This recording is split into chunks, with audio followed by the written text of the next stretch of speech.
step-by-step guide on how you can scan receipts in the Ibotta app. First, you load up the Ibotta app and go to the home screen.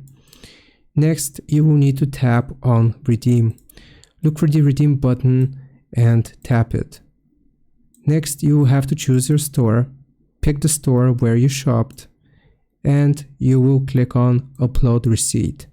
Select the option to scan or upload your receipt.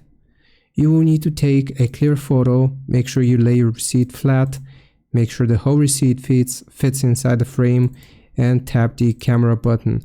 If the receipt is long, you can scroll down and take multiple photos. Confirm matches. Ibotta will look for the offers you added. You want to review and confirm they're correct. The last step will be submitting. You want to tap on submit and wait for the success message.